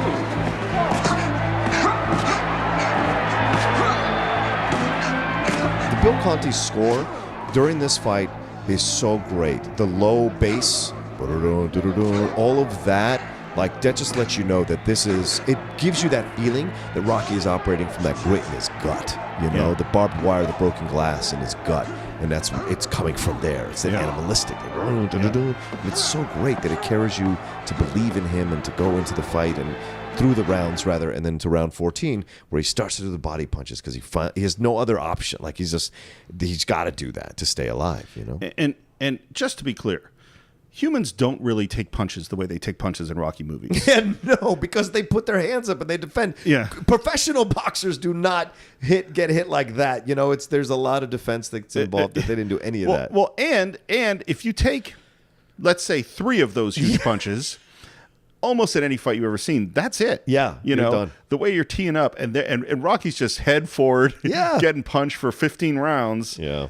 But it doesn't matter. The movie's great. It's not a criticism. Of course. Just pointing it out. Right. So we get to the round 14. Yeah. Rocky's almost done. I mean, he's so beaten up. Right. In the right combination. What is keeping him up, Bill? I don't know. Can't even get his gloves up to protect him. Rocky goes down, and what does Mickey say? Stay down. Stay down. Yeah. Stay down. Down, stay down. Adrian comes into the arena. Yeah. Rocky is struggling to get to his feet. Mm-hmm. And there's a moment where Creed turns back and looks as Rocky gets up. That is so with his just sadness and fear and regret, and I don't want to go back and fight this guy anymore. Yeah, this is what's great about that moment, Steve. And it's also what's great about film is you can interpret that look any way you want. For the first few years of my life, I thought that look was pity or sadness for Rocky. Now, as I've gotten older, that look has taken on a whole of like, I gotta do this again? Yeah. I can't beat this guy. What am I going to do? I gave him everything I got, and he keeps getting up. And I'm almost done. And I'm almost got nothing. done. Right? I've got nothing. Ribs I'm trying to cover. I don't know what the fuck I'm going to do. Yeah. Yeah. And he goes out one more time and starts hitting him to the body. Yeah. And those body blows are powerful looking. Yeah. And they're hitting each other, too. I mean, there's a lot of misses, obviously. Oh, yeah. But they're really hitting each other. Stallone talks about that all the time, that he wants that reality in all the Rocky films. Yeah. And they've got 8-ounce gloves on, which are illegal now. Jesus. That hurts. Yes, it does. Yeah, that really hurts. So we get to the end of the 14th round. Yeah. Both men totally exhausted, completely wiped out. The bell rings on the 14th. They steer him back because Rocky is starting to pound Creed into that, and so he is almost out on his feet. Yeah. When the bell rings for the end of the 14th round. Burton tells Creed, You're bleeding inside, champ. I'm going to stop the fight. Hey, you understand? You ain't stopping nothing, man. You ain't stopping nothing. that's really scary. Yeah. Internal bleeding. And Rocky says, I can't see out of my eye. Cut me, Mick. Oh, God. That scene is so gross. And they really used to do that. Yeah, of course that they used did. to really be a thing. It's illegal now. They don't do it. No. But and then these 2 broken warriors get up to start the 15th round. Right. Yeah. And we got so he's covering his side. Yeah. Trying to protect it. Yes. And Rocky goes to the body. Yeah, man. And if that fight lasts another 15 seconds, Which is great. I think Rocky wins. Of course, and that's what's so great about the movie. Yeah. He comes that close to winning it. Yeah. And it's not about winning it. Yep. It's about having the guts to stand there and take the hits and fight and give it everything you got. And whether you win or not, that's what matters, right? Yeah. And we hear, by the way, the great, ain't going to be no rematch. Yeah. Don't want one. Don't want That's one. a great, there And is. then the music hits, right? And I'm getting teary-eyed just thinking about it. You know, the bell is ringing. Adrian comes in. He's yelling, Adrian. Here it's chaos. Rocky, you went the distance. You went the 15 rounds. How do you feel? All right, it's all right. What are you thinking about when that buzzer sounds for that last? What do you think about when the 15th round when you're coming out? Rocky. And then Adrian's coming in, and he's calling to her, and we're hearing in the background what in any other movie would be the most important thing. Yeah. Who won the fight? Right. We don't care. We don't care. It doesn't matter. It's lost in the shuffle, dude. It's a split decision. Who cares? Yeah. It doesn't matter. Nope. It doesn't matter. What matters is him and Adrian and that he did it. Yep. And Paulie doing one last final act of goodness or to somewhat redeem him, opens the rope up. Yep. Because in his arrogance, he wants to run into the ring and be with Rocky, and he's fighting with that cop. And so but then Adrian comes up, says his name, and he lifts the ring rope so that Adrian can climb in. What interesting thing, by the way, that final scene, that's a reshoot. Oh, shit. Yeah, they shot it because originally Rocky left the ring and had the final scene with Adrian up in the aisle. Oh, that doesn't work at all. No. And so this is a reshoot, and they had thank God. They had like 8 extras at this point, and it's like the producers and assistants, and you notice they're just wiping in front of the camera to give you a sense of a lot of people, but there's barely any people there. How funny. Yeah. Adrian! Adrian! Adrian! Rocky! Hey, where's your hat? I love you! I love you. I love you!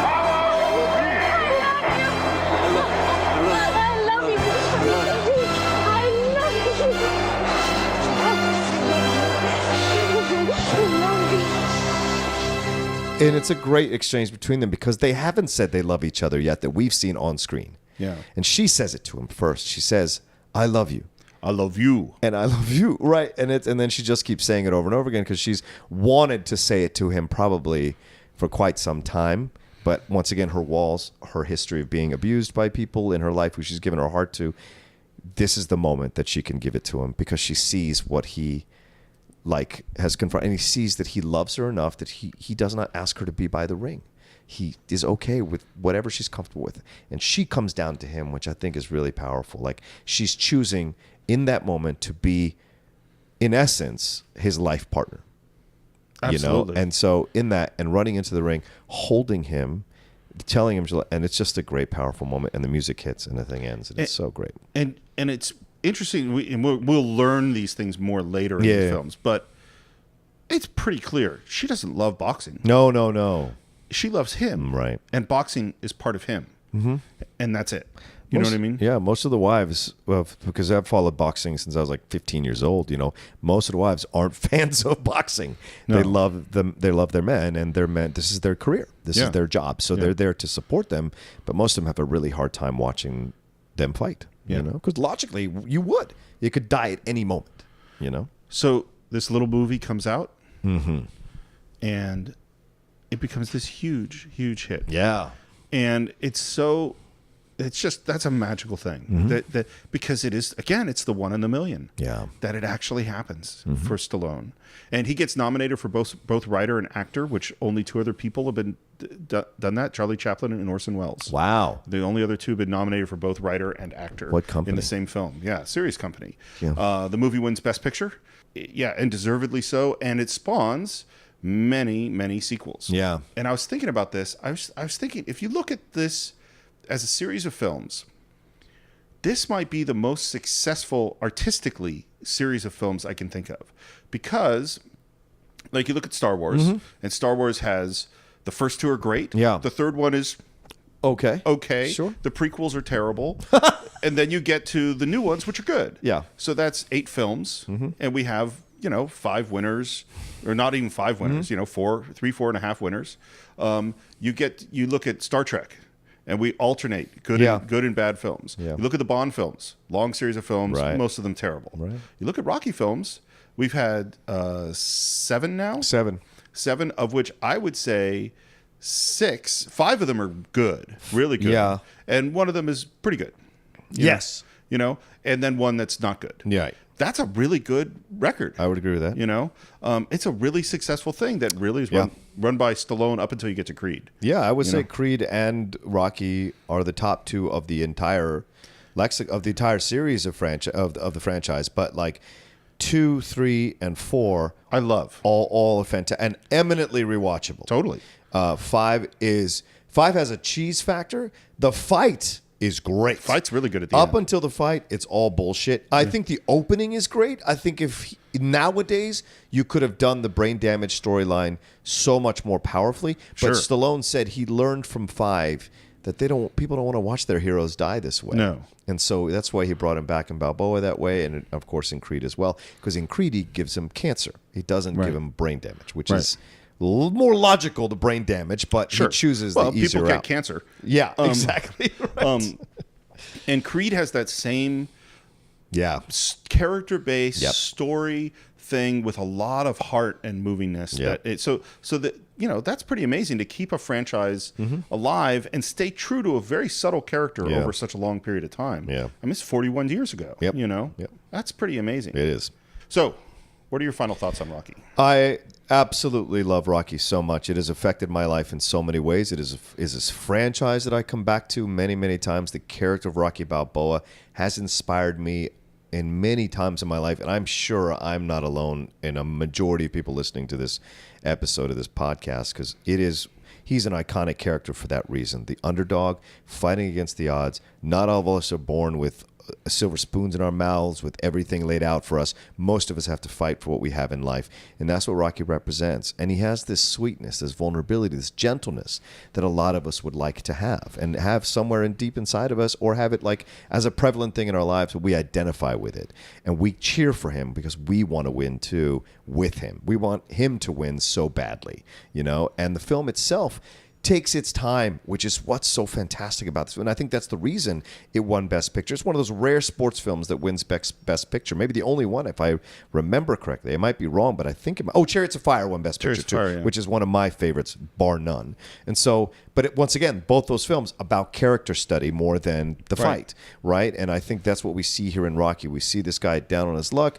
Life's not going so great. He's got all this stuff against him, but he has this thing that guides him, and he's a noble character. He's such a noble character, and the film highlights that. And I think the film still holds up even nowadays, as we watched it before we did the podcast. So I can't recommend this film enough, and it won Best Picture for a reason. Absolutely.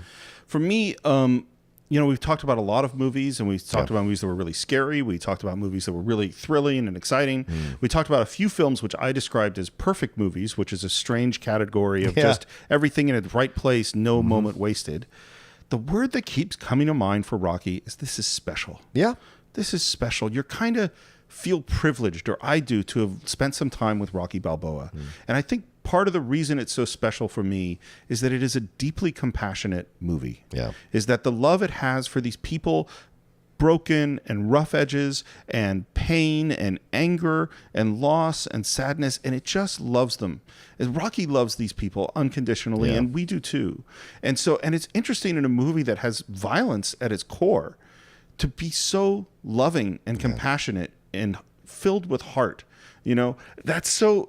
It's so unique, and the character of Rocky Balboa, if you look at all the characters that have gone through multiple movies, he is so different.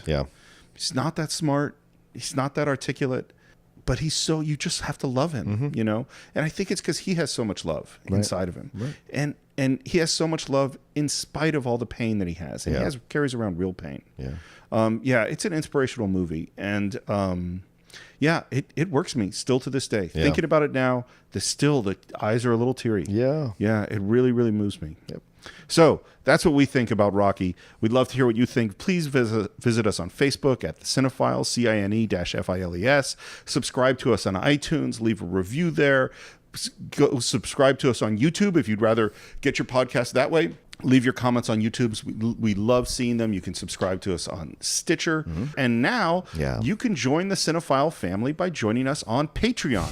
Patreon is a great website where it's a way for people to support projects and artists and podcasts that you like. And if you join with us, there are all sorts of great bonuses you can receive. Like the big one is you can suggest a movie, right? If you build up to that, you can suggest a movie for us to do. There's other ways we do additional content for you. We give you a social media, like we follow you on social media, or we we even like if you leave us a certain amount, we can even talk about you on the show. Maybe even speak about one of your comments, whatever. We highlight you on the show. There's a number of things, and if hopefully Steve and I have a number of contacts in the industry, we can also work up to giveaways, which would be great as well. Signed DVDs or posters or whatever. We know a lot of people in the industry, so there's certainly a lot of possibilities. But the main thing is that we enjoy doing the show, and we would love to have you guys contribute to help us keep doing the show, to cover the costs and what have you of the time and the amount of effort. You guys can tell the amount of effort that we put into the show, I think, is very, very evident on all the episodes that we do. And so